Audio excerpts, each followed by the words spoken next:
ഒരു സമാധാനത്തിൻ്റെ ചിഹ്നമാണല്ലോ ജയ്ത്തൂൻ. ആ ജയ്ത്തൂൻ അവിടെ സമാധാനം നഷ്ടപ്പെട്ടു പോയി എന്ന നിലക്ക് അത് വിലപിക്കുകയാണ്. ഒരാളൊരു കവിത എഴുതിയാൽ അത് പരസ്യമായിട്ട് അതിനെ വിമർശിക്കലോ എതിർക്കലോ അല്ല, പക്ഷേ അത് നേർക്കുനേരെ ഇരുന്ന് ഒരു വിലയിരുത്തൽ നടത്താനുള്ളൊരു അവസരം ഉണ്ടായെങ്കിൽ ഇവർക്കൊക്കെ കൂടുതൽ വളർന്നു വരാനുള്ളൊരു അവസരം ഉണ്ടാകും. അസ്സലാമു അലൈക്കും വറഹ്മത്തുള്ളാഹി വബറകാതുഹു. ബിസ്മില്ലാ അൽഹംദുലില്ലാ.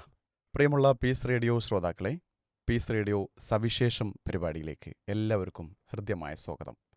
പീസ് റേഡിയോ സവിശേഷം പരിപാടിയിൽ വ്യത്യസ്ത മേഖലകളിൽ പ്രവർത്തിക്കുന്ന കഴിവ് തെളിയിച്ചിട്ടുള്ള മികവുറ്റ വ്യക്തിത്വങ്ങളെ പരിചയപ്പെടുത്താറുണ്ട്. ഇന്നത്തെ ഈ എപ്പിസോഡിൽ ഏറെ ശ്രദ്ധേയനും ഒരുപാട് സവിശേഷതകൾ നിറഞ്ഞിട്ടുള്ള വളരെ ബഹുമാന്യനായ വ്യക്തിത്വമാണ് നമ്മുടെ കൂടെ സവിശേഷത്തിലുള്ളത്. ബഹുമാന്യനായ പ്രൊഫസർ അബ്ദുള്ള സുല്ലമിയാണ്. അദ്ദേഹത്തെക്കുറിച്ച് സംസാരിക്കുമ്പോൾ ധാരാളം കാര്യങ്ങൾ വ്യത്യസ്ത മേഖലകളിൽ നമുക്ക് പറയാനുണ്ട്. 51 വർഷത്തെ അധ്യാപന ജീവിതം തുടർന്നുകൊണ്ടിരിക്കുന്ന അബ്ദുള്ള സുല്ലമി വളവന്നൂർ അൻസാർ അറബിക് കോളേജിലെ അധ്യാപകനും പിന്നീട് അവിടുത്തെ പ്രിൻസിപ്പളുമായി സേവനമനുഷ്ഠിച്ചു. അതുപോലെ തന്നെ എടവണ്ണ ജാമിയ നദവിയ അറബിക് കോളേജിൻ്റെ പ്രിൻസിപ്പളായിരുന്നു. അതുപോലെ തന്നെ തിരുരങ്ങാടി KMMA കോളേജിലെ അധ്യാപകനായും അതുപോലെ ഇപ്പോൾ ജാമിയൽ ഹിന്ദ് മിനിയൂട്ടിയിലെ ജാമിയൽ ഹിന്ദ് സ്ഥാപനത്തിലെ പ്രൊഫസറായും സേവനമനുഷ്ഠിച്ചുകൊണ്ടിരിക്കുന്ന അബ്ദുള്ള സുല്ലമി കേരളത്തിലെ അല്ല ഇന്ത്യയിൽ തന്നെ ഏറ്റവും അറിയപ്പെടുന്ന അറബി കവികളിൽ പ്രഥമ ഗണനീയനായി അറിയപ്പെടുന്ന അബ്ദുള്ള സുല്ലമിയാണ് നമ്മുടെ കൂടെയുള്ളത്. 9ഓളം പുസ്തകങ്ങൾ അറബി ഭാഷയിൽ, അറബി കവിത പുസ്തകങ്ങൾ അദ്ദേഹം രചിച്ചിട്ടുണ്ട്. അദ്ദേഹത്തെ പീസ് റേഡിയോയിലെ സവിശേഷം പരിപാടിയിൽ അതിഥിയായി ലഭിച്ചതിൽ വലിയ സന്തോഷമുണ്ട്. അതിൻ്റെയൊക്കെ അപ്പുറത്ത് എൻ്റെ ഗുരുനാഥനും ബഹുമാന്യ വ്യക്തിത്വമായ അബ്ദുള്ള സുല്ലമിയെ ഈ ഒരു പ്രോഗ്രാമിലേക്ക് സാദരം സ്വാഗതം ചെയ്യുന്നു. അസ്സലാമു അലൈക്കും വറഹ്മത്തുള്ളാഹി. വലൈക്കും അസ്സലാം വറഹ്മത്തുള്ളാഹി. സർ, പീസ് റേഡിയോ സവിശേഷം പരിപാടിയിൽ പങ്കെടുക്കുമ്പോൾ കുറേ കാര്യങ്ങൾ നമുക്ക് ചർച്ച ചെയ്യണ്ടാകും. പക്ഷേ എനിക്ക് തോന്നുന്നു ഇന്ന് നമ്മൾ ഇതിൻ്റെ ആദ്യ എപ്പിസോഡിൽ സാറിൻ്റെ എഴുത്തുലോകവുമായി ബന്ധപ്പെട്ട ഒരു മേഖലയിലേക്ക് പ്രവേശിക്കാൻ തോന്നുന്നു. രചനയിൽ സാധാരണ മലയാളികളാവുമ്പോൾ അവരുടെ സ്വന്തം ഭാഷയിൽ രചന പാഠവും പ്രകടിപ്പിക്കുന്ന ആളുകളുണ്ടാവും. പക്ഷേ അറബി ഭാഷയിൽ മറ്റൊരാൾ ഇല്ലാത്ത വിധത്തിൽ, അല്ലെങ്കിൽ ഇന്ന് നിലനിൽക്കുന്ന കവികളിൽ ഇങ്ങനെയൊന്ന് അറിയപ്പെടാനില്ലാത്ത രൂപത്തിൽ 9ഓളം പുസ്തകങ്ങൾ 9ഓളം അറബി കവിതാ പുസ്തകങ്ങൾ രചിക്കുകയും സൗദി ഗവൺമെൻറ്റിൻ്റെ പ്രത്യേക അതിഥിയായി ഈ മേഖലയിൽ തന്നെ ഗസ്റ്റായി പങ്കെടുക്കുകയും ഒക്കെ ചെയ്തിട്ടുള്ള അനുഭവങ്ങളുണ്ട്. എന്ത് തോന്നുന്നു ഈ സന്ദർഭത്തിൽ അറബി രചനയെക്കുറിച്ചും പുസ്തകങ്ങളെക്കുറിച്ചും ഒരു ചെറിയ ആമുഖം നൽകിക്കൊണ്ട് തുടങ്ങാൻ തോന്നുന്നു? വളരെ സന്തോഷം. ഇങ്ങനെ ഒരു അവസരം ലഭിക്കുന്നത് തന്നെ ആളുകൾക്ക് ഇടയിൽ ഈ കാര്യങ്ങൾ പരിചയപ്പെടുത്താൻ ഒരവസരം ലഭിക്കുക എന്നത് വളരെ സന്തോഷകരമാണ്. അറബി കവിതാ രചന എന്ന് പറയുമ്പോൾ ഞാൻ 9 കൃതികൾ, നേരത്തെ സൂചിപ്പിച്ച പോലെ 9 കൃതികൾ രചിച്ചിട്ടുണ്ട്. കവിതകളാണ്, ദീവാനുകളാണ്, കവിതാ സമാഹാരം. കവിതാ സമാഹാരം എന്ന് പറയുമ്പോൾ അറബി സാഹിത്യത്തിലെ ഏറ്റവും പ്രധാനമായ ഒരു ഭാഗമാണല്ലോ കവിത. അതെ. ആ കവിത അറബി സാഹിത്യത്തിലെ നമ്മുടെ മലയാളികൾക്കിടയിലുള്ള അറബി ഭാഷാ പണ്ഡിതർ രചിച്ചിട്ടുള്ള കൃതികൾ കുറേയുണ്ട്. പക്ഷേ ഇതുപോലത്തെ കൃതികളായി കൂടുതൽ രംഗത്ത് വന്നിട്ടില്ല. അതിന് പല കാരണങ്ങളും ഉണ്ടാകാം. ഇന്നത്തെ പോലെ വലിയ സാഹചര്യങ്ങളില്ല. രചിച്ചാൽ അത് കൃതിയായാൽ അത് പ്രിൻ്റ് ചെയ്യാനോ അല്ലെങ്കിൽ പബ്ലിഷ് ചെയ്യാനോ ഉള്ള സൗകര്യങ്ങൾ കുറവായിരുന്നു. പബ്ലിഷ് ചെയ്താൽ തന്നെ വായനക്കാരുടെ കുറവുണ്ട്. വായിക്കാൻ അറിയില്ല, അറിഞ്ഞ ആളുകൾക്ക് തന്നെ മനസ്സിലാവില്ല. സാഹിത്യം വായിക്കുമ്പോൾ തന്നെ കവിത എന്നത് പ്രത്യേക സംഗതി ആയതുകൊണ്ട് പല ആളുകൾക്കും അതിനൊരു താല്പര്യം കുറയും. അതുകൊണ്ടൊക്കെ കുറഞ്ഞു പോയതാണ്. എന്നാൽ ഇന്നത്തെ ഒരവസ്ഥയിൽ അത് വളരെ വ്യാപകമായി വായിക്കപ്പെടുകയും അംഗീകരിക്കപ്പെടുകയും ചെയ്യുന്നുണ്ട് എന്നതാണ് അതിലെ ഒരു സന്തോഷം. സ്വാഭാവികമായും ഏതൊരു ഉദ്യമത്തിന് ഒരാൾ അതിൽ മുന്നിട്ടിറങ്ങുമ്പോഴും അതിൽ മികവ് തെളിയിക്കുമ്പോഴും അതിൻ്റെ പിന്നിൽ കുറേ പ്രചോദനങ്ങളുണ്ടാവും. ഈ കവിത രംഗത്തേക്ക് അറബി ഷെയറിൻ്റെ വഴിയിൽ മുന്നോട്ട് പോകാൻ സാറിനുണ്ടായ പ്രചോദനം എന്താണ്? കവിത എന്നത് സാഹിത്യത്തിലെ ഒരു പ്രധാന ഘടകം എന്ന് നമ്മൾ പറഞ്ഞല്ലോ. കവിത എന്ന് ഞാൻ മനസ്സിലാക്കിയിടത്തോളം അത് ജന്മസിദ്ധമായ ഒരു കഴിവാണ്. വളർത്തിയെടുക്കാൻ കഴിയും, പക്ഷെ അതിനും അതിൻ്റെ ഒരു വിത്ത് അവിടെ ഉണ്ടാകണം. ആ വിത്ത് മുളപ്പിക്കാനും മുളച്ചതിനെ കൂടുതൽ പരിപോഷിപ്പിക്കാനും കഴിയും. ജന്മസിദ്ധമായ ഒരു കഴിവോ അല്ലെങ്കിൽ ഒരു താല്പര്യമോ ഉണ്ടെങ്കിൽ അത് വികസിച്ചു വരും എന്നാണ് ഞാൻ മനസ്സിലാക്കുന്നത്. അപ്പോൾ ഒരളവ് വരെ എനിക്ക് ആ ജന്മസിദ്ധമായി എനിക്കതിനോടൊരു കൗതുകവും താല്പര്യവും വർദ്ധിച്ചിട്ടുണ്ട്. പിന്നെ ഈ ഭാഷ പഠിക്കുകയും ഭാഷയിൽ അധ്യാപകനായി വരികയും ചെയ്തപ്പോൾ കൂടുതൽ വായിക്കാനും പഠിക്കാനും അവസരം ലഭിച്ചു. അങ്ങനെ ഞാൻ അതിൻ്റെ പിറകിൽ പോയി എന്ന് വേണമെങ്കിൽ പറയാം. ഇപ്പോൾ ആദ്യകാലത്ത് ഇപ്പോൾ സാറ് ഈ ഒരു രംഗത്തേക്ക് വരുമ്പോൾ ആ സമയത്ത് സാറിന് കേരളത്തിൽ ഇതുപോലെ അറബി കവിത രചിച്ചിട്ടുള്ള പുസ്തകങ്ങളോ അങ്ങനെയുള്ള കവികളെക്കുറിച്ചോ എന്തെങ്കിലും പറയാമോ? അങ്ങനെയുള്ള ആളുകൾ ആരെങ്കിലും പ്രചോദിതരായിട്ടുണ്ടോ? ഉണ്ട്. ഞാൻ എൻ്റെ സ്കൂൾ വിദ്യാഭ്യാസം കഴിഞ്ഞ ഉടനെ പിന്നെ പള്ളി ദർസിൽ പഠിച്ചിട്ടുണ്ട്. പള്ളി ദർസിൽ ഓതുമ്പോൾ പിന്നെ സ്വാഭാവികമായും അറബി ഗ്രന്ഥങ്ങളാണല്ലോ പഠിക്കുക. അറബി ഭാഷ എന്ന നിലക്ക് പഠിക്കുന്നില്ലെങ്കിലും അറബിയിലൂടെയാണ് ഗ്രന്ഥങ്ങളൊക്കെ പഠിക്കുന്നത്. അങ്ങനെ ക്രമേണ തഴക്കം കൊണ്ടും പഴക്കം കൊണ്ടും ഒരു ഭാഷയിലേക്ക് കഴിവുണ്ടായി വരും. അങ്ങനെ ഞാൻ പഠിച്ചുകൊണ്ടിരുന്നു. അതിനുശേഷം ഞാൻ കോളേജിൽ വെച്ച് ഇടവണ്ണ ജാമിയ നദവിയായാലും അതുപോലെ അരീക്കോട് സുല്ലം ഇസ്ലാമിലൊക്കെ പഠിക്കും. ആ പഠിപ്പ് അപ്പോഴൊരു പ്രത്യേക സിലബസ് വെച്ച് ഭാഷ എന്ന നിലക്ക് പഠിക്കൽ തുടങ്ങിയത്. ആ പഠിക്കുന്ന കൂട്ടത്തിൽ അറബി കവിതയുണ്ട്. അതിൽ സമർത്ഥരായ കവിതയിൽ താല്പര്യമുള്ള ഭാഷ കഴിവ് വർദ്ധിച്ച അധ്യാപകന്മാർ കവിത എടുക്കുമ്പോൾ അതിനോട് എനിക്ക് താല്പര്യം കൂടി വരികയാണ് ചെയ്തില്ല. ഉദാഹരണത്തിന് ഇടവണ്ണ ജാമ്യയിൽ ഞാൻ പഠിക്കുന്ന കാലത്ത് ബഹുമാന്യനായ മർഹൂം ഷെയ്ഖ് മുഹമ്മദ് മൗലവിയാണ് പ്രിൻസിപ്പൽ. ഭാഷാപരമായ കാര്യത്തിൽ അദ്ദേഹത്തെ കടത്തി വെട്ടാൻ ആളുകളില്ല അക്കാലത്തൊന്നും. അത്ര വലിയ ഭാഷ കവിതയൊക്കെ ഏത് കവിതയും അദ്ദേഹം ക്ലാസ് എടുക്കുമ്പോൾ ഒന്ന് പുസ്തകം നോക്കിയിട്ടൊന്നുമല്ല, കവിത പറഞ്ഞാൽ അതങ്ങനെ അദ്ദേഹം വളരെ സരസമായി അദ്ദേഹം അത് അവതരിപ്പിക്കുകയും അത് വിശദീകരിക്കുകയും ചെയ്യും. കവിതയോട് താല്പര്യം ജനിക്കാൻ അതൊക്കെ കാരണമായിട്ടുണ്ട്. ആദ്യത്തെ ഇങ്ങനെ ഒരു ചിന്ത മനസ്സിൽ വരികയും ആദ്യമായിട്ട് അറബിയിൽ എഴുതിയ ഒരു അനുഭവത്തെ ഓർമ്മയുണ്ടോ? വളരെ കൃത്യമായി എനിക്ക് ഓർമ്മയില്ലെങ്കിലും എനിക്ക് തോന്നുന്നു ഞാൻ ചെറുതായിരുന്ന സമയത്ത് എൻ്റെ പിതാവ് ഒരു പണ്ഡിതനായിരുന്നു, ഒരു ആലിം ഖത്തീബും ഒക്കെ ആയിട്ടുള്ള ഒരാളായിരുന്നു, മുഹമ്മദ് മൗലവി മർഹൂം. അദ്ദേഹം പിന്നെ ബഹുമാന്യനായ ഷിറാസി മുഹമ്മദ് ഷിറാസി എന്ന നാദാപുരത്തുകാരനായ ഒരു വലിയ മഹാപണ്ഡിതനുണ്ടായിരുന്നു, വലിയ നഹവി പണ്ഡിതനാണ്. അദ്ദേഹം ഞങ്ങളുടെ നാട്ടിൽ വന്ന് അറബി കോളേജുകൾ നടത്തുകയും അങ്ങനെ അദ്ദേഹത്തിൻ്റെ ശിഷ്യനായി എൻ്റെ പിതാവ് ഉണ്ടായിരുന്നു. ആ കാലത്ത് ഉള്ള ഒരു കവിത ഞാൻ വായിച്ചു. എൻ്റെ പിതാവിൻ്റെ കൈപ്പടയിൽ തന്നെ എഴുതിയതാണത്. അത് ബഹുമാന്യനായ മർഹൂം ഫലക്കി മൗലവിയുടെ കവിതയാണ്. ഞങ്ങളെ മങ്കടയിലെ ഉണ്ണീൻ മൗലവിയെക്കുറിച്ചുള്ള ഒരു മർസിയത്ത് വിലാപകാവ്യം.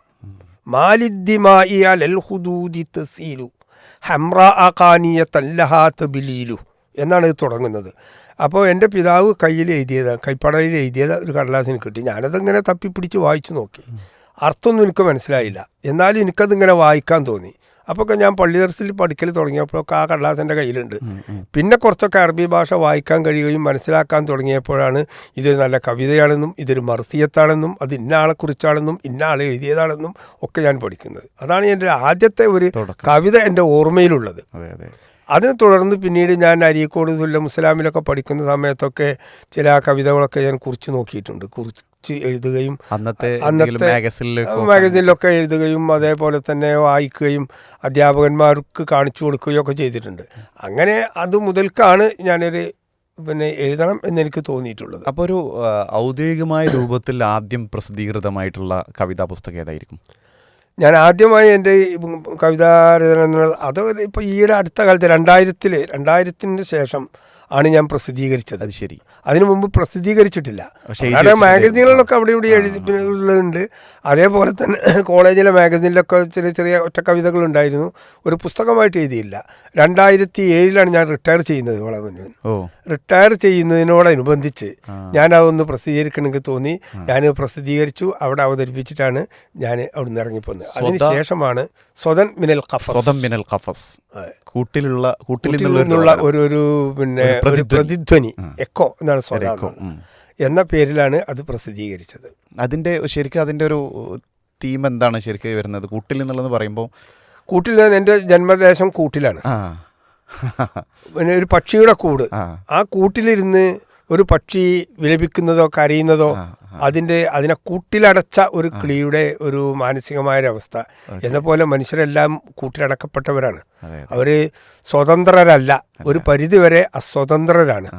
അത് സാമൂഹ്യമായ ബന്ധങ്ങളുണ്ട്, മതപരമായ ബന്ധനങ്ങളുണ്ട്, അതേപോലെ തന്നെ പല ബന്ധനങ്ങളാലും ബന്ധിതമാണ് മനുഷ്യൻ. ഓക്കെ. എന്നാലും അതിൽ നിന്നൊക്കെ പുറത്ത് ചാടി അവൻ്റെ ഒരു രോദനമോ അതിൻ്റെ ഒരു പ്രതിധ്വനിയോ പുറത്ത് ചാടാൻ ഓരോരുത്തരും ആഗ്രഹിക്കുന്നു. അതുപോലെ എൻ്റെ മനസ്സിൻ്റെ ഒരു രോദനം ഞാൻ എൻ്റെ വാക്കുകളിലൂടെ അക്ഷരങ്ങളിലൂടെ പുറത്ത് ചാടിച്ചു എന്നാണ് അതുകൊണ്ട് ഉദ്ദേശിച്ചത്. അപ്പോൾ അതിനുശേഷം പിന്നീട് ഏകദേശം 8ഓളം പുസ്തകങ്ങൾ, ഇപ്പോൾ ഏറ്റവും അവസാനമായിട്ട് ഇറങ്ങിയ പുസ്തകം അവസാനം അനീനു സൈത്തൂൻ, സൈത്തൂൻ ഒലിവ് വൃക്ഷത്തിൻ്റെ രോദനം എന്നാണ് ഇതിനർത്ഥം. അത് ഈയിടെ ഉണ്ടായ നമ്മുടെ ഫലസ്തീനിലെ ഗസയിലെ ആളുകൾക്ക് നേരെ ഇസ്രായേലിയർ നടത്തിയ കൂട്ടക്കൊലയുടെ അതിൽ മനം നൊന്ത്, അത് ഒരു സമാധാനത്തിൻ്റെ ചിഹ്നമാണല്ലോ സൈത്തൂൻ. ആ സൈത്തൂൻ അവിടെ സമാധാനം നഷ്ടപ്പെട്ടു പോയി എന്ന നിലക്ക് അത് വിലപിക്കുകയാണ്. ഇതിൻ്റെ ഒരു സമാധാനത്തിൻ്റെ സിമ്പിളായിട്ട് അവതരിപ്പിക്കാനുള്ള ഒരു സൈത്തൂൻ്റെ ഒരു കഷ്ണം അല്ലെങ്കിൽ അതിൻ്റെ കൊമ്പ്, ഒരു ചില്ല, ആ ചില്ലക്ക് വിലപിക്കാനല്ലാതെ ഒന്നിനും കഴിയാത്തൊരവസ്ഥയിലേക്ക് എത്തി എന്നാണ് അതുകൊണ്ട് ഞാൻ സൂചിപ്പിച്ചത്. പൊതുവേ കവിതകളിൽ ഒരു മനുഷ്യൻ്റെ ഇന്നർ ഫീലിങ്സ് ആണല്ലോ പുറത്തേക്ക് വരിക. അപ്പോൾ നിങ്ങളുടെ ഇപ്പോൾ ആദ്യ കവിതാ സമാഹാരം മുതൽ അല്ലെങ്കിൽ അവസാനം വരെയുള്ളതിൻ്റെ ഇടയ്ക്കൊക്കെ ഇതിവൃത്തങ്ങൾ കടന്നു വരുന്ന സാമൂഹ്യ പ്രശ്നങ്ങൾ, അതുപോലെ തന്നെ മറ്റ് വേറെ ഏതൊക്കെ തലങ്ങളിലൂടെ കടന്നു പോയിട്ടുണ്ടാവും ഓരോ കവിതകളും? കവിതകൾ എന്ന് പറയുന്നത് നമുക്കറിയാമല്ലോ, കവിത സൂചിപ്പിച്ച പോലെ തന്നെ അത് മനസ്സിൻ്റെ ആന്തരികമായ ഒരു ഉൾവിളിയാണത്, അവൻ്റെ വികാരമാണ്. ആ വികാരത്തെ പ്രതിഫലിപ്പിക്കുകയാണ്, അതിന് ഭാവനാത്മകമായി അതിനെ അവതരിപ്പിക്കുക എന്നതാണ് കവിത എന്ന് പറയുന്നത്.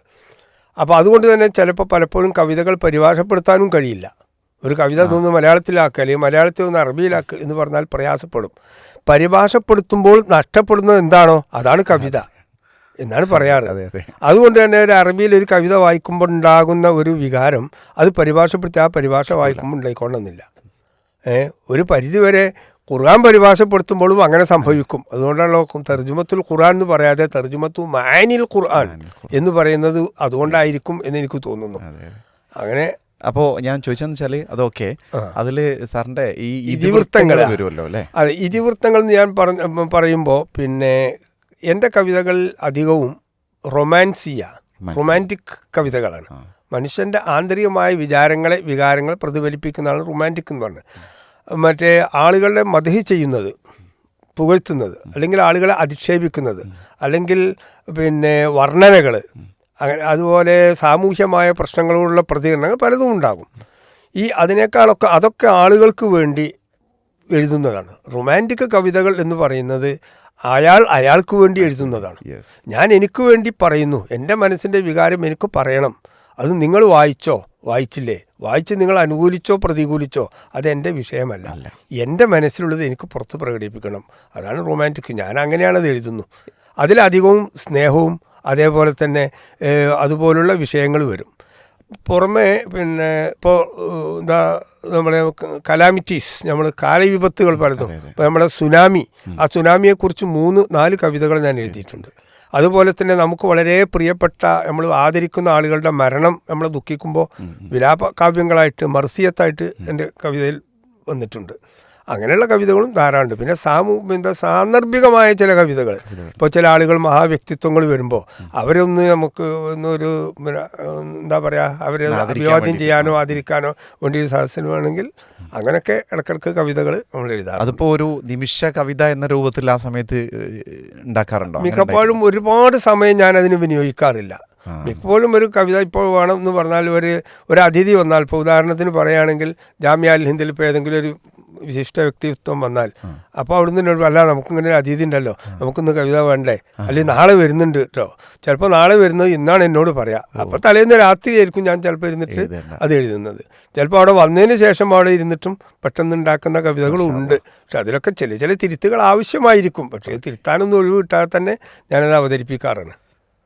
എപ്പോഴെങ്കിലും മലയാളത്തിൽ കവിത എഴുതാൻ തോന്നിയിട്ടുണ്ടോ? മലയാളത്തിൽ എഴുതിയാൽ അതെന്തോ എനിക്ക് അങ്ങനെ തോന്നാൻ വളരെ തോന്നിയിട്ടില്ല എന്ന് തന്നെ പറയാം. അപ്പോൾ എനിക്ക് തോന്നുന്നു രക്തത്തിൽ മുഴുവൻ അറബി അലിഞ്ഞു ചേർന്നതുകൊണ്ട് പിന്നെ നമ്മളതുകൊണ്ടാണല്ലോ ജീവിക്കുന്നതും, അതിനുവേണ്ടിയാണ് ജീവിക്കുന്നതും, അതിൻ്റെ വളർച്ചക്കും വികാസത്തിനും വേണ്ടിയുള്ള നമ്മളെക്കൊണ്ട് കഴിയുന്ന സേവനങ്ങൾ ചെയ്തുകൊണ്ടിരിക്കുന്നു. മലയാളത്തിൽ ധാരാളം സാഹിത്യകാരന്മാരും എഴുത്തുകാരുമുണ്ട്. നമ്മളെക്കൊണ്ടൊരു സേവനം കിട്ടിയില്ലെങ്കിലും ഭാഷ അതങ്ങനെ വളരുന്നു. എന്നാൽ അറബി എന്നത് ഈ മലയാള രാജ്യത്ത് അറബി ഭാഷയിൽ സേവനം ചെയ്യുന്നതിൽ ആളുകൾ കൂട്ടത്തിലാണല്ലോ നമ്മളൊക്കെ. അപ്പോൾ അതുകൊണ്ട് അറബിയിലാകട്ടെ എന്നാണ്. അപ്പോൾ ഈ കവിതയിൽ പൊതുവെ നമ്മൾ എഴുതിയ കവിതകൾ ചില വരികളോട് പിൽക്കാലത്ത് പിന്നീട് നമ്മൾ വായിക്കുമ്പോൾ ചില വരികളോടൊരു പ്രത്യേക ഇഷ്ടം തോന്നാറുണ്ട്, അല്ലെങ്കിൽ ചില കവിതകളോടൊരു ഇഷ്ടം. അത് കൊള്ളാം, എനിക്ക് ഞാൻ എഴുതിയതാണെങ്കിൽ അല്ലെങ്കിൽ സാർ എഴുതിയെന്ന് ഓരോരുത്തർക്ക് അങ്ങനെ തോന്നുമല്ലോ. അങ്ങനെ സാറിൻ്റെ കൃതിയിൽ ഏത് പിന്നെ പദ്യത്തോടാണ് അല്ലെങ്കിൽ പോയത്തോടാണ് ഇഷ്ടം തോന്നിയിട്ടുള്ളത്? അത് ചില കവിതകളിലോട് നമുക്ക് കൂടുതൽ നന്നായി എന്ന് തോന്നും. അത് ഉദാഹരണത്തിന് പിന്നെ ഞാൻ വളരെ മുൻകൂട്ടി പ്ലാൻ ചെയ്യാണ്. ഒരു കവിത വേണം, ഇപ്പോൾ 2 ആഴ്ചയോ 3 ആഴ്ചയോ മുമ്പ് ഇന്ന ഒരു പരിപാടി വരുന്നുണ്ട്, അന്ന് നിങ്ങളൊരു കവിത അവതരിപ്പിക്കണം, അല്ലെങ്കിൽ എനിക്കവിടെ അവതരിപ്പിക്കണം എന്ന് എനിക്ക് തോന്നുകയാണെങ്കിൽ അപ്പോൾ അതിന് മുൻകൂട്ടി തന്നെ നമ്മൾ ഒരുങ്ങി എഴുതുമ്പോൾ ചിലപ്പോൾ കുറച്ചും കൂടി നന്നായി എന്ന് വരും. അങ്ങനെയുണ്ട്. ഇപ്പോൾ ഉദാഹരണത്തിന് സൗദി അറേബ്യയിൽ വെച്ച് നടന്ന ഒരു പരിപാടിയിൽ കവിത വേണം, അവതരിപ്പിക്കണം എന്ന് തോന്നിയപ്പോൾ അത് ഒരു 15-20 ദിവസം മുമ്പ് ഞാൻ ഇവിടെ നിന്ന് തന്നെ പ്ലാൻ ചെയ്ത് ഞാൻ എഴുതിയിട്ടുണ്ട്. അതേപോലെ തന്നെ ഞാൻ അരീക്കോട് സുല്ലമുസ്സലാമിൽ വെച്ച് അറബി കവികളെ ആദരിക്കുന്നൊരു ചടങ്ങുണ്ടായിരുന്നു, അതിൽ ഞാനും ഉൾപ്പെട്ടിരുന്നു. അപ്പോൾ അന്ന് നിങ്ങളൊരു കവിത അവതരിപ്പിക്കണം എന്ന് പറഞ്ഞപ്പോൾ ഞാൻ അതിനു വേണ്ടി ഒരു കവിത എഴുതി. അതൊക്കെ കുറച്ചും കൂടി നന്നായിട്ടുണ്ട് എന്നാണ് എനിക്ക് തോന്നുന്നത്. ആ കവിതകൾ പുസ്തകമായിട്ട് ഇതിൽ എവിടെയെങ്കിലും വന്നിട്ടുണ്ടോ? ദിവാനിൽ വന്നിട്ടുണ്ട്. ഓക്കെ. പിന്നെ അതുപോലെ പിന്നെ അറബി കവിതയുടെയുള്ള ആ ഒരു പ്രയാണത്തിനിടയിൽ ആരെങ്കിലും വായിച്ചിട്ട് ഇത് എനിക്ക് ഭയങ്കര ഇഷ്ടമായി എന്ന് പറഞ്ഞിട്ട് പ്രത്യേകം എടുത്തു പറഞ്ഞിട്ടുള്ള കവിതകളുണ്ടാവും എവിടെയും? അതുണ്ട്. അത് പിന്നെ അത് അനുവാചകരുടെ ആസ്വാദകരുടെ പിന്നെ നിലവാരമനുസരിച്ചോ അല്ലെങ്കിൽ അവരുടെ താല്പര്യമനുസരിച്ചിരിക്കും. ചില ആളുകൾക്ക് വർണ്ണനയായിരിക്കും ഏറ്റവും ഇഷ്ടം, ചില ആളുകൾക്ക് പിന്നെ ശൃംഗാര കവിതകളായിരിക്കും ഇഷ്ടം. ഓരോരുത്തർക്കും ഇഷ്ടമായിരിക്കും, അതിനനുസരിച്ചായിരിക്കും അവരുടെ വിലയിരുത്തൽ. ഇപ്പോൾ കവിത നന്നാകുക എന്ന് പറഞ്ഞാൽ കവിതയെപ്പറ്റി അതിൻ്റെ വായനക്കാർ ശ്രോതാക്കളുടെ അഭിപ്രായം, നിരൂപണം, അത് വളരെ പ്രധാനമാണ്. ആ നിരൂപണം തന്നെ എങ്ങനെ, ഞാനൊരു കവിത നിരൂപണം ചെയ്യുമ്പോൾ എൻ്റെ താല്പര്യം അനുസരിച്ചാണ്, അല്ലാത്ത ഞാൻ ഒഴിവാക്കും. വായിക്കലും അങ്ങനെ തന്നെ, താല്പര്യമുള്ളതല്ലേ വായിക്കുള്ളൂ. ഇന്ന് ജീവിച്ചിരിക്കുന്നതിൽ ഇപ്പോൾ കവിതയ്ക്ക് എഴുതുമ്പോൾ സ്വാഭാവികമായിട്ടും സാറിന് അറബി കവികളിൽ സാർക്ക് സമകാലികരായിട്ടുള്ള കവികളായിട്ടുള്ള ഒരു ബന്ധങ്ങളും അവരെ എടുത്തു പറയാൻ പറ്റാവുന്ന ഒരാളുകളെ ആരെങ്കിലും പരിചയപ്പെടുത്താമോ? ഉണ്ട്, ധാരാളം പേർ ഇപ്പോൾ കവിതകൾ എഴുതി തുടങ്ങിയിട്ടുണ്ട്. പണ്ട് ആദ്യ കാലങ്ങളിലൊന്നും ഇല്ലാത്ത പോലെ, ഞാൻ അന്ന് പറഞ്ഞല്ലോ, ഞാൻ തുടക്കത്തിൽ കണ്ടത് നമ്മളെ ഫലക്കി മൗലവി, അതിനുശേഷം പിന്നീട് വന്നത് നമ്മളെ NK അഹമ്മദ് മൗലവി, ഇങ്ങനെയുള്ള കവികളൊക്കെയാണ് നമ്മുടെ കൂട്ടത്തിൽ കാര്യമായിട്ടുണ്ടായിരുന്നുള്ളൂ. പക്ഷേ അതിന് ശേഷം ഇപ്പോൾ ആധുനിക തലമുറയിൽ ഇപ്പോൾ ഉള്ള ഈ കണ്ടംപററി അവസ്ഥയിൽ ഇപ്പോൾ നോക്കുകയാണെങ്കിൽ വളരെ ചെറുപ്പക്കാരായ പലരും കവിതകൾ എഴുതി തുടങ്ങിയിട്ടുണ്ട്, കവിതകൾ എഴുതുന്നുണ്ട്. വളരെ നല്ല നിലവാരത്തിലും എഴുതി തുടങ്ങുന്ന ധാരാളം പേരുണ്ട് ചെറുപ്പക്കാർ. കുറച്ച് ചില ഹുദവികളുടെ കൂട്ടത്തിൽ, ചില ഫൈസിമാരുടെ കൂട്ടത്തിൽ, അതേപോലെ തന്നെ വാഫികളുടെ കൂട്ടത്തിൽ, അതുപോലെ തന്നെ നമ്മുടെ എന്താ പറയുക സലാഹിമാരുടെ കൂട്ടത്തിൽ ഒക്കെ നല്ല കവിത എഴുതുന്ന ചെറുപ്പക്കാരുണ്ട് എന്ന് വളരെ വലിയ സന്തോഷം നൽകുന്നൊരു കാര്യമാണ്. സാറിൻ്റെ ശിഷ്യഗണങ്ങളിൽ അങ്ങനെ ആരെങ്കിലും ഒരു എടുത്തു പറയാവുന്നവരാരെങ്കിലും ഉണ്ടോ അങ്ങനെ പരിചയം? ശിഷ്യഗണങ്ങളിലുണ്ടല്ലോ. ഇപ്പോൾ ഈയിടെ പിന്നെ ഒരു ദീവാൻ പ്രസിദ്ധീകരിച്ചല്ലോ, ഇടവണ്ണ ജാമ്യയിൽ പഠിച്ചിരുന്ന മഹസൂം സലാഹി, അവന് അറബിക് അധ്യാപകനാണ് ഇപ്പോൾ അവിടെ വയനാട്ടിൽ എവിടെയോ തോന്നുന്നത്. അവനൊരു നല്ല ഒരു കവിത ഒരു ദീവാൻ ഇപ്പോൾ ഈയിടെ അടുത്ത കാലത്ത് പ്രസിദ്ധീകരിച്ച് ഇറക്കി. എനിക്ക് കോപ്പി കിട്ടിയിട്ടുണ്ട്. അതിന് ഞാനതിന് മുഖവരൊക്കെ എഴുതി കൊടുത്തിട്ടുണ്ടായിരുന്നു, എനിക്ക് കാണിച്ചു തന്നിരുന്നു.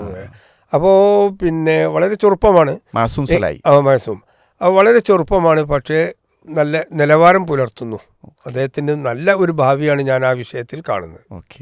അപ്പം അങ്ങനെ പിന്നെ മറ്റുള്ളവരെ പ്രചോദിപ്പിച്ചും അതുപോലെ തന്നെ ഈ ഒരു രംഗത്ത് കൂടുതൽ സംഭാവനകൾ നൽകിയും പുതിയ തലമുറക്ക് മുന്നോട്ട് പോകാൻ കഴിയട്ടെ എന്ന് നമുക്ക് പ്രാർത്ഥിക്കാം. നമുക്ക് അങ്ങനെ അതിനുള്ള ഒന്നുകൂടെ ഒരു ചെറിയ എന്താ പറയുക, അതിനൊരു പ്രോത്സാഹനം എന്ന നിലക്ക് ഇതിന് കഴിവുള്ള ആളുകൾ, ഈ കലാവാസനയുള്ള ആളുകൾ, കവിത്വം ഉള്ള ആളുകൾ ഒരുമിച്ച് കൂടുകയും ഒരുമിച്ച് കൂട്ടുകയും അവർ പരസ്പരം ഒന്ന് ആദാനപ്രദാനം എന്ന് പറയില്ലേ, കൊടുക്കലും വാങ്ങലും, അങ്ങനെ ഒരു നിരൂപണം. ഒരാളൊരു കവിത എഴുതിയാൽ അത് പരസ്യമായിട്ട് അതിനെ വിമർശിക്കലോ എതിർക്കലോ അല്ല, പക്ഷേ അത് നേർക്കുനേരെ ഇരുന്ന് ഒരു വിലയിരുത്തൽ നടത്താനുള്ളൊരു അവസരം ഉണ്ടായെങ്കിൽ ഇവർക്കൊക്കെ കൂടുതൽ വളർന്നു വരാനുള്ളൊരു അവസരം ഉണ്ടാകുമെന്നാണ് ഞാൻ മനസ്സിലാക്കുന്നത്. അങ്ങനെ ഒരു അവസരത്തെക്കുറിച്ചോ അങ്ങനെ ഒരു സംരംഭത്തെക്കുറിച്ചോ സാറ് ചിന്തിച്ചിട്ടുണ്ട്. പലരോടും ഞാൻ ഈ അഭിപ്രായം പങ്കുവച്ചിട്ടുണ്ട്. മാസത്തിലൊരു ദിവസം ഒരു 2 മണിക്കൂറോ 3 മണിക്കൂറോ ഒരു സ്ഥലത്ത് ഒരുമിച്ചുകൂടാ, ഏതെങ്കിലും ഒരു കോളേജോ ലൈബ്രറിയോ ഒക്കെ ഉള്ളതിനോട് അനുബന്ധിച്ച് കൂടിയിരുന്ന് ഒരു ചർച്ച നടത്തുക, ഓരോരുത്തരും കവിത അവതരിപ്പിക്കുക, അതിൽ ബാക്കിയുള്ള ആളുകൾ അതിന് വിമർശനം നടത്തുക, വിമർശന പഠനം, ദിറാസ തഹ്ലീലിയ നടത്തി വന്നാൽ അയാൾക്കും അയാളുടെ കുറവുകൾ പോരായ്മകൾ പരിഹരിക്കാൻ കഴിയും. എനിക്കൊക്കെ ഉണ്ടായത്, ഞാൻ മനസ്സിലാക്കിയിടത്തോളം അതുപോലെ ഒരു നിരൂപകർ ഇല്ലാതിരുന്നതും നമുക്കൊരു നിർദ്ദേശം നൽകാൻ ആളുകളില്ലാതിരുന്നത് നമ്മളിങ്ങനെ ഏറെക്കുറെ മുരടിച്ച് പോകാൻ കാരണമായിട്ടുണ്ട്. നമ്മൾ സ്വന്തം നിലക്ക് ഇങ്ങനെ കണ്ടെത്തിയത് മാത്രമാണ് നമുക്ക് കിട്ടിയിട്ടുള്ളത്. മാഷാ അല്ലാ. ഒരു നദിയുടെ ഒഴുക്ക് പോലെ, ഒരു പ്രവാഹം പോലെ കവിതയെക്കുറിച്ചുള്ള ചർച്ചകളായിരുന്നു ബഹുമാനനായ പ്രൊഫസർ അബ്ദുള്ള സുല്ലമിയുടെ കൂടെ ഈ സവിശേഷം എപ്പിസോഡിൽ നമ്മൾ ഇതുവരെ. എപ്പിസോഡിൻ്റെ സമയം ഇവിടെ അവസാനിക്കുകയാണ്. അടുത്ത എപ്പിസോഡിൽ കൂടുതൽ വിശേഷങ്ങളും കൂടുതൽ ചർച്ചകളുമായിട്ട് നമുക്ക് മുന്നോട്ട് പോകാം. ഇത്രയും സമയം ചെലവഴിച്ചതിന് പ്രത്യേകമായ സന്തോഷം അറിയിക്കുന്നു, നന്ദി അറിയിക്കുന്നു സാർ. ഇൻഷാ അല്ലാ അടുത്ത എപ്പിസോഡിൽ നമുക്ക് മറ്റു പുതിയ വിശേഷങ്ങളുമായിട്ട് വീണ്ടും കാണാം. അസ്സലാമു അലൈക്കും വറഹ്മത്തുള്ളാഹി വബറകാതുഹു.